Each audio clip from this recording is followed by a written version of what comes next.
Shogun 2's campaign game features a large number of advancements and changes over previous Total War games, and this is an era that we've only recently started to talk about and explore a little bit.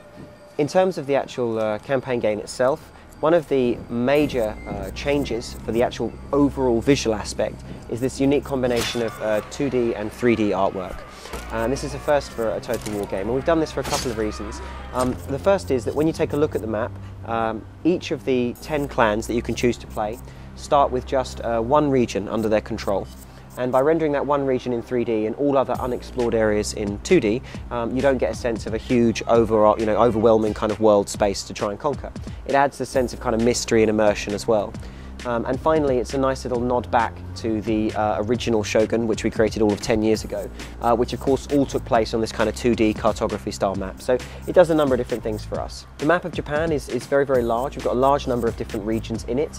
It expands out across all of the Japanese islands, and they kind of sit for yours to conquer, as it were. Now, of course, all of the traditional sort of like settlement building, tax raising and farming takes place on the Shogun 2's kind of campaign map. And there are a number of kind of unique differences and changes there as well. Although I greet death, I do not fear the icy grip. So for players who are new to Total War games, it is a unique combination of real-time and turn-based strategy.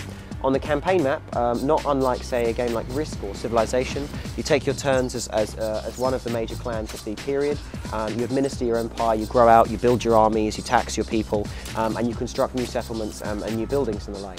And then, of course, when two armies meet on the campaign map, it zooms down and you then fight that battle in real time. And different to other real-time kind of battles, say something like StarCraft or indeed Command & Conquer, the real-time battles in Shogun 2, of course, don't feature any resource gathering or base building. It's all about managing the army that you take to the battlefield, and that's it. So the real emphasis there is on strategy and kind of the combat. So that's what makes it very, very different. The campaign map also features a large number of different agent types. And all of these have unique special functions that they perform on the campaign map for you. So you will have command of geishas, ninjas, monks, metsuke, and all of these, and generals of course, who lead your armies, and all of these have unique functions and unique things that they can do. Essentially, the big principle behind Shogun 2 is to simplify and balance the game. So every agent has an equal and opposite. So everything they do, there is a counter agent that does something in defense of that. So for example, the ninja's an obvious one. The ninja is an assassin. And it's the ninja's job to go out kind of under subterfuge and infiltration, get into an enemy camp or an enemy army, and destroy an enemy general and or enemy political figure, whoever you see fit. The ninja's opposite is a character called a metsuke, which is kind of a secret policeman type agent. And his whole job is to find and reveal enemy ninjas and assassins and then arrest or execute them. And he gets rid of them on the campaign side. The other thing that we've changed, of course, on the campaign map is we now have a full 4-season kind of campaign turns set of actual seasons on the campaign map. So previously we've had spring, summer / autumn, winter turns. But now we actually have a full 4-season model, so you have a full spring, full summer, a full autumn and a full winter. Now what that does is, of course, it affects like the microeconomics of the game, so stuff like the harvests and everything you get, the resources and that sort of stuff, and taxation. But most critically, of course, it affects the battlefields that you fight on. Fighting somewhere in winter and fighting on exactly the same location in the summer are two very different experiences. They have unique differences on the troops and everything else, as we've previously spoken about, and they'll also do a variety of different things to the factions themselves.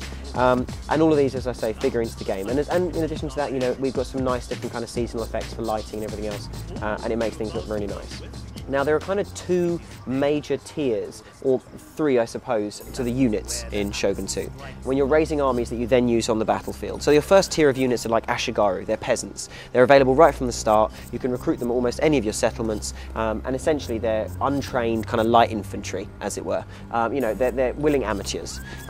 On the other hand, of course, you then later on, as you build up your dojos and increase your kind of campaign map buildings, and then like get access to samurai. Samurai, of course, are much more professional warriors, better bonuses on the battlefield and so forth. And finally, if you build all the way to the top of the tech trees, you get access to legendary dojos, and these give you access to what we call hero units, and they are masters of a martial arts style. So they may well be, say, a sword master or a spear master, and on the battlefield they will appear as a single unit surrounded by a small number of kind of retainers or, you know, disciples, as it were, and they fight very, very well when used properly. Without skill. But even so, these foreigners and their guns could give a man power and victory. Shogun 2 features a brand new RPG system for all the characters, and this is something that is absolutely, you know, like I say, a new invention from previous Total War games. Every action the character performs gives the character XP, and each character type, generals, Metsuke, monks, ninjas, geishas, all have unique skill trees in the game. You can then spend those XP points on upgrades to the character. Broadly speaking, each character type has two major kind of career paths, as it were. A ninja's a good example. They have a path that takes them down the road of kind of espionage and spying, or a path that takes them down the road of assassination and murder. And you can upgrade either or. So when you choose to take them down one route, it's mutually exclusive. You say, right, I'm going down the assassin route with this ninja, and within that, I'm going to choose the following options. And that builds a ninja that, you know, that you need at that time. What we're trying to do by doing that is make the characters a lot more personal and a lot more kind of essential, so that players create characters that they use on the campaign map, and it is a pain in the ass if they get killed, right? And they are useful for certain things. It also makes each one important and unique. If you lose a general in battle, you don't just go, oh, whatever, I'll buy another one and chuck him in, because that could have been your siege general or your cavalry general, or, you know, however else you've created them. That's brand new for Shogun 2, and it features, you know, very much along the kind of duality lines of the game, the yin and yang sense of balance. So that sense whereby on the technology tree, for example, on the campaign map, you have Bushido technologies for war, and you have Chi technologies for society. And again, you can choose which way down those you go, looking again for a sense of harmony and balance. So this idea, this principle of kind of like balance and, you know, backward and forward is pretty much throughout the game. And if you go too far one way, you'll be extremely weak in another dimension. So the idea is that as a player, you need to think about those things.